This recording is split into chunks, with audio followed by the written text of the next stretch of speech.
Hello, Cindy Gallop. Welcome to the DoingCXRight show. Thank you, Stacy. Thrilled to be here. Oh, this is a gift indeed. And my audience will know soon why. Please tell, who are you? What do you do professionally? Sure. So I'm the founder and CEO of Make Love Not Porn. We are pro-sex, pro-porn, pro-knowing the difference. Why? Why are you so passionate about this? So I have a business that is a total accident because I did not consciously, intentionally set out to do anything I very strangely find myself doing now. It came about through my direct personal experience dating younger men. The men I date tend to be in their 20s. And realizing 15, 16 years ago now that when we don't talk openly and honestly about sex in the real world, porn becomes sex education by default in not a good way. As an action-oriented person, I decided to do something about this. And so 14 years ago, I put up on no money a tiny clunky website at makelovenotporn.com that in its original iteration was just copy. The construct was porn world versus real world. Here's what happens in the porn world. Here's what really happens in the real world. I launched Make Love Not Porn at the TED conference in 2009. My talk went viral and it drove an extraordinary global response to my tiny website that I had never anticipated. Thousands of people wrote to me from every single country in the world, young and old, male and female, straight and gay, pouring their hearts out. And I realized I'd uncovered a huge global social issue. And so I felt I had a responsibility to take Make Love Not Porn forwards in a way that would make it much more far-reaching, helpful, and effective. And also, I believe the future of business is doing good and making money simultaneously. So I turned Make Love Not Porn into a business that does that. Today, we are the world's first and only user-generated, 100% human-curated social sex video sharing platform. So we're kind of what Facebook would be if it allowed you to socially, sexually self-express, which it doesn't. The way to think about us is, if porn is the Hollywood blockbuster movie, Make Love Not Porn is the badly needed documentary. We are a unique window onto the funny, messy, loving, wonderful sex we all have in the real world. We are socializing and normalizing sex, bringing it out of the shadows into the sunlight to promote consent, communication, good sexual values, and good sexual behavior. And so we're literally sex education through real world demonstration. What is one fun fact that people might not know about you? Possibly the fact that I was a voracious reader when I was a child.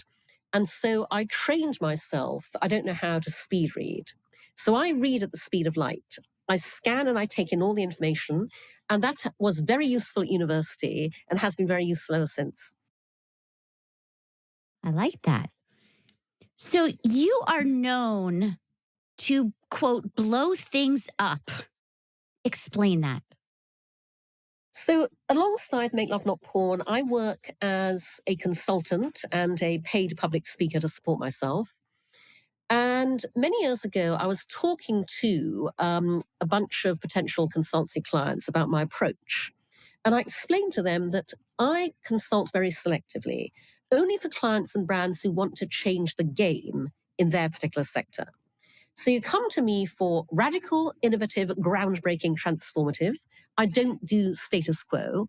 And lightheartedly, off the cuff, I said, I like to blow shit up. I'm the Michael Bay of business. And everyone laughed. And I left the room and I thought, actually, that's a really good way of talking about what I do. So that is my LinkedIn bio, Twitter bio, my tagline across all my socials. But the reason I use that line is not as a bit of whimsy or creativity or fun. I use that line entirely deliberately because when I characterize what I do in that way, it attracts to me the people who want what I do. It repels the ones who don't. And I want to repel the ones who don't because they're a waste of time, effort, and money. So I recommend to everybody that you think the same way. Be your own filter. Put yourself out there very distinctively, and you will absolutely attract your tribe to you, and you will keep away the people who don't get it. That was Very powerful what you said. Let's talk about how this relates to business and brands. I believe that we're at a time right now for reinvention. I believe that companies actually need to blow things up and revive. We're in a new world with emerging technology and different mental mindsets post COVID and the economy and. So, starting with, what does customer experience mean to you in any industry? Well, my background, Stacey, is 38 years working in brand building, marketing, and advertising, and customer experience is crucial. And so I designed customer experience through the female lens into my own business. And Mm, what I mean by that is the young white male founders of the giant tech platforms that dominate our lives today, they are not the primary targets, online or offline, of harassment, abuse, sexual assault, racism, violence, rape, revenge porn. Therefore, they did not and they do not proactively design for the prevention of any of those things on their platforms. And we see the results around us every single day. Those of us who are most at risk every single day, women, Black people, people of color, LGBTQ, the disabled, we design safe spaces and safe experiences.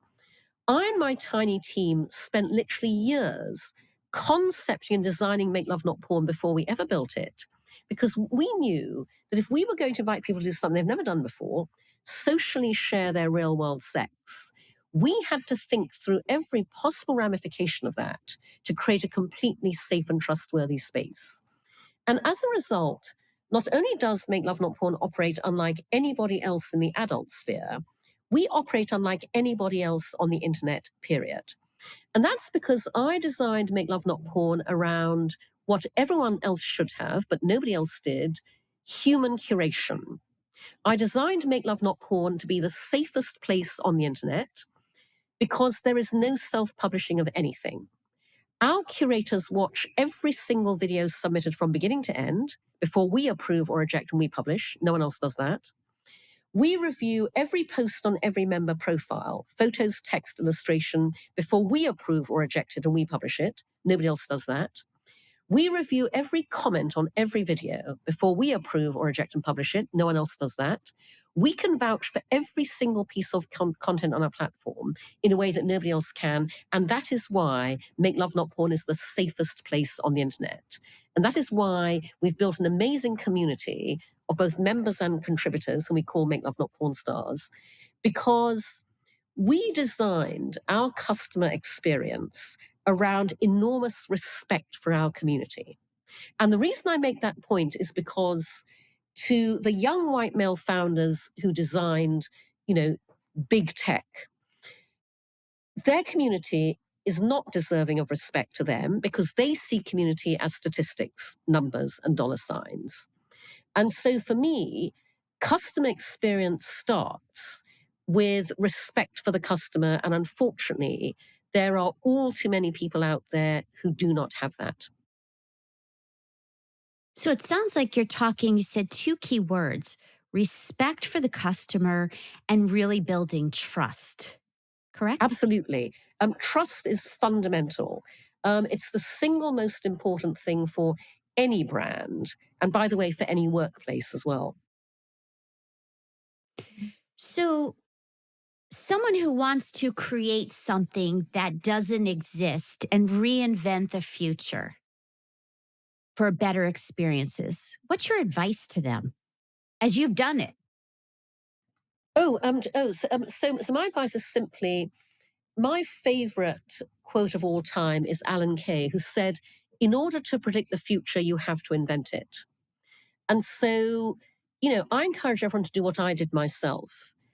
I built what I wanted to exist in the future because I want to change the world through sex for the better. And so always decide what you want the future to be and then design for that. And I say that because too many people think the future is something that happens without us, rolls us over in its wake. And I'm all about decide what you want the future to be and then make it happen. Hmm. When you talk about sex as an industry, building trust, building that open dialogue and communication, how does that affect the workplace? In other words, people don't talk about that at work. They don't even really talk about their own gender orientation. They don't talk about personal things. Are you saying to have the conversations? Are you saying that's part of reinventing a brand?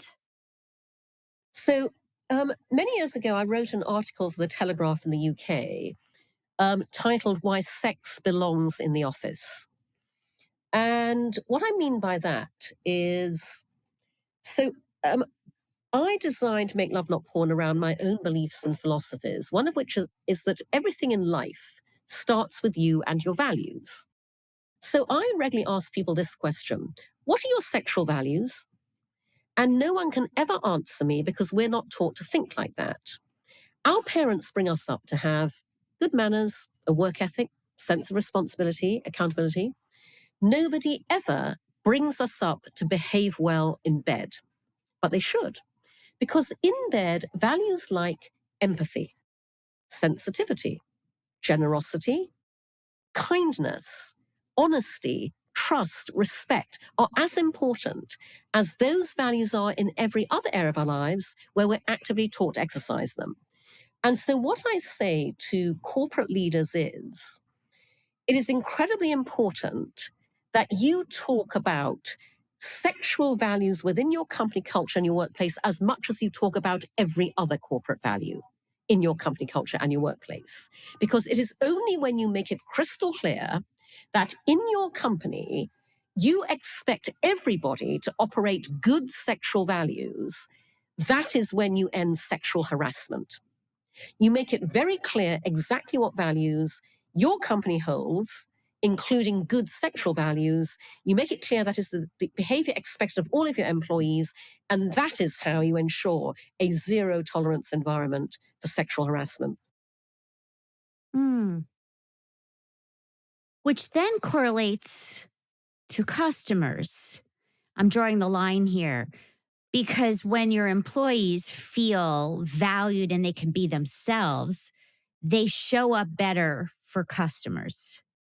Well, it's Do you especially see better. that link? Yes, because the single biggest business issue facing every industry today is sexual harassment. And the reason I say that is because, a lot of people would tell you that the single biggest business issue facing every industry today is the lack of diversity and inclusion. Actually, Mm. it's not. The biggest issue is sexual harassment because sexual harassment manages women out of industries. Sexual harassment destroys women's ambitions, derails women's careers, crushes women's dreams. And so sexual harassment manages out of leadership and keeps out of leadership the female leaders who would make diversity and inclusion happen. And the female leaders Mm. have a very different perspective on how you respect, design for, protect, look after, and serve your customers. So, yes, there's a direct correlation to customer experience because customer experience is not benefiting from 50% of the lens, the perspectives, the innovation, the creativity, and the disruption that 50% of the population could be providing. Hmm. Why do you feel that till now, and it's not perfect in any means, why is it such a taboo topic? Why is the workplace so guarded about anything personal? And I'm not saying we sit here and have conversations about our bedroom with our colleagues. However, you're challenging that. So, to be honest, Stacey, I find your question ironic because, as every working woman knows, that may be the impression given, but every day there are men all around them saying highly inappropriate personal things. So sadly, Mm. it's not that anything personal is forbidden in the office, because there are men crossing that line every single day to extremely egregious lengths. It's much more about, we would have a very different business and workplace culture if we had 50-50 gender equal leadership at the top, redesigning and reinventing workplace culture Mm. and environments. You're right. Absolutely. Absolutely. And I think I'm partially blocked from either seeing it or allowing myself to see it and feel it because it's so sad and it's so painful. And there's so many people suffering from it. So I'm glad you're bringing it up because that's how change happens. Yeah. Are there stories in your time frame since you built this business that is there something that really moved you to make you care about this and want to drive that change, either personally or a story? And what might that be? Honestly, I have to tell you, Stacey, I get stories every day.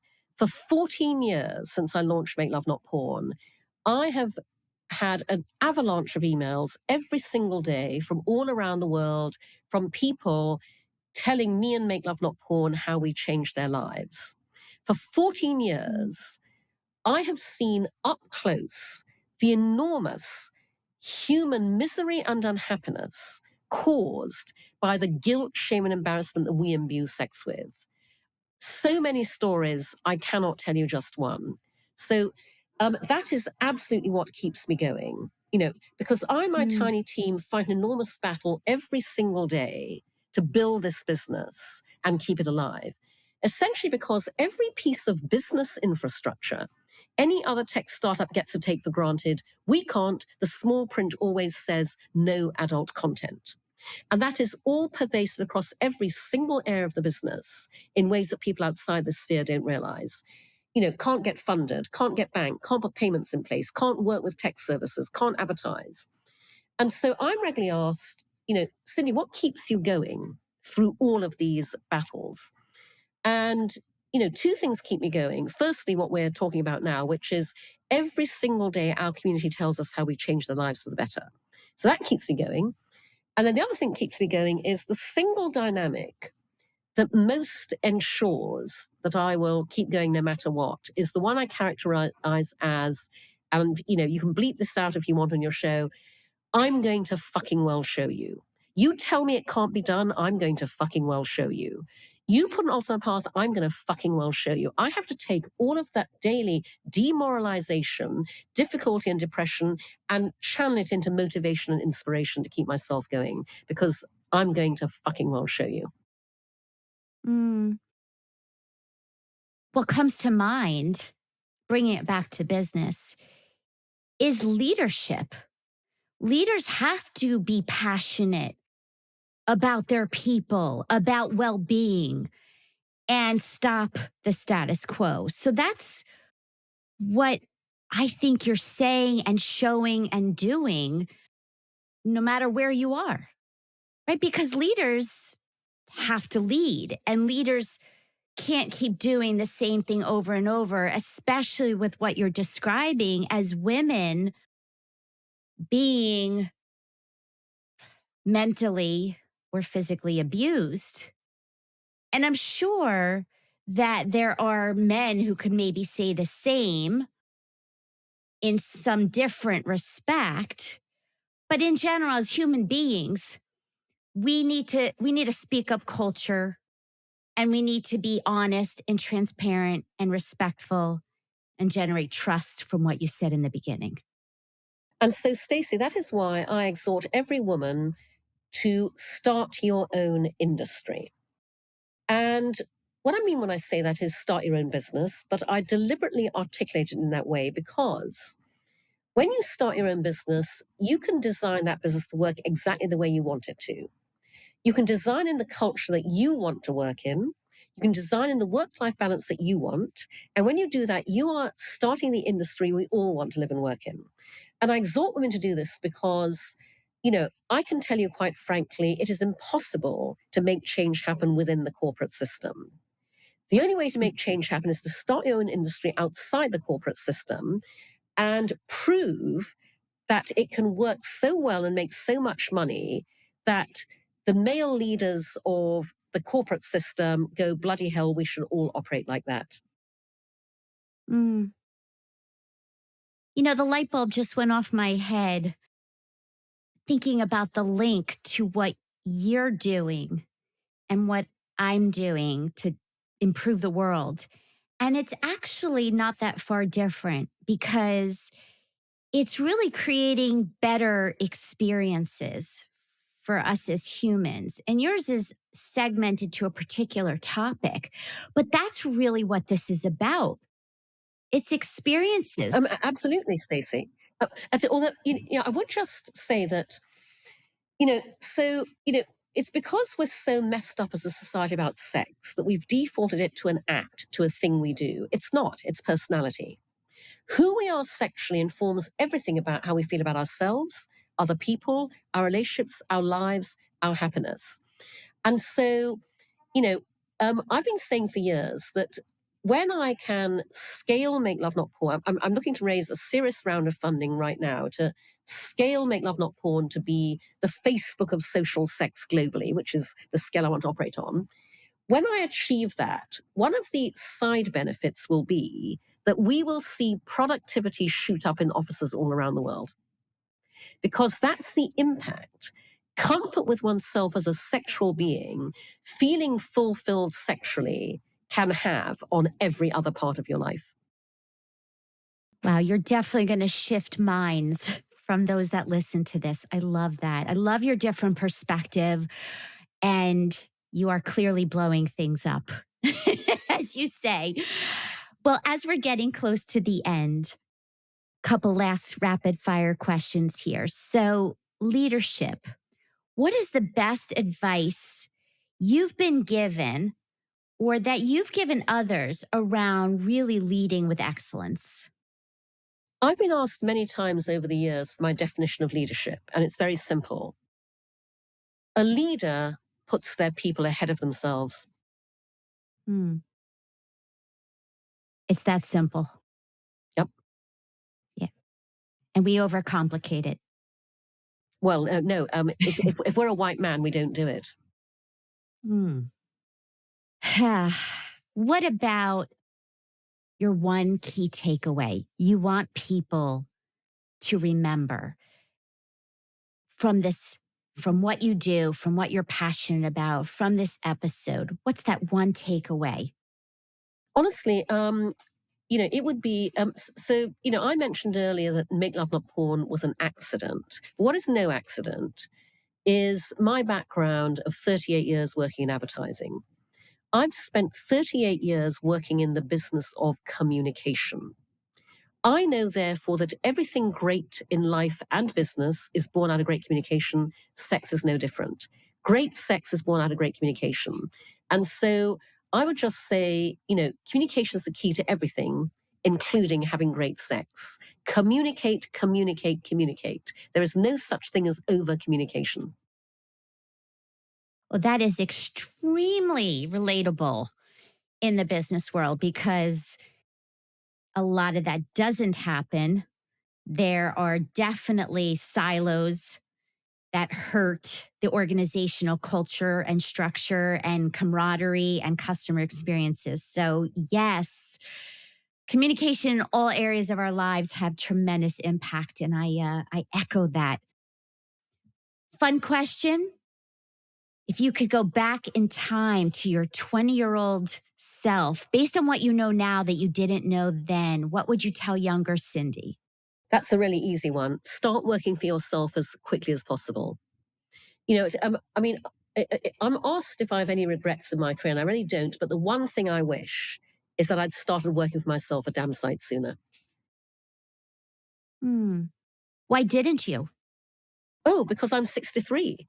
You know, I'm of the generation where, we were told what you do is you go to university, get a good degree, get a good job.